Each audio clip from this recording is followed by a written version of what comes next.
బీహార్ నుంచి వలస వచ్చి ఎన్నో కళలతో బెంగళూరులో సేల్స్ గర్ల్లా ఉద్యోగం చేస్తున్న యువతి జీవితం రీల్స్ మోజులో పడి అర్ధాంతరంగా ముగిసింది.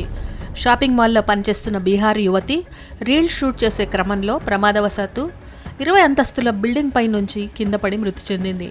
ఇంతకీ ఏం జరిగిందంటే, బెంగళూరులోని పరప్పన అగ్రహారాలో యువతి తన స్నేహితుల బృందంతో కలిసి ఇటీవల ఓ రాత్రి పార్టీ చేసుకున్నారు. వీరంతా నిర్మాణంలో ఉన్న భవనం 13వ అంతస్తులో పార్టీ జరుపుకున్నారు.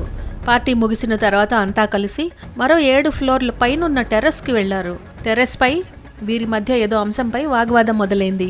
2 గ్రూపులుగా విడిపోయి వాదులాడుకున్నారు.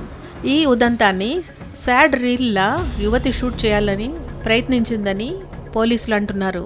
రీల్ షూట్ చేసే క్రమంలో బిల్డర్ లిఫ్ట్ కోసం వదిలిపెట్టిన ఖాళీ స్థలంలో ఆమె కాలు పెట్టి ప్రమాదవశాత్తు కిందకు పడిపోయినట్లు తమకు సమాచారం అందిందని పోలీసులు తెలిపారు. ఊహించని హఠాత్ పరిణామంతో అక్కడున్న స్నేహితులంతా ఒక్కసారిగా షాక్ తిన్నారు. ఆ తర్వాత వెంటనే ఆ ప్రాంతం నుంచి పరారయ్యారు. అయితే యువతి ప్రమాదవశాత్తు మృతి చెందిందా లేక ఎవరైనా తోసేశారా అన్న కోణం నుంచి దర్యాప్తు చేస్తున్నట్లు డీసీపీ ఫాతిమా తెలిపారు. అసహజ మరణం కింద కేసు నమోదు చేసి మరింత లోతుగా దర్యాప్తు చేస్తున్నట్లు తెలిపారు.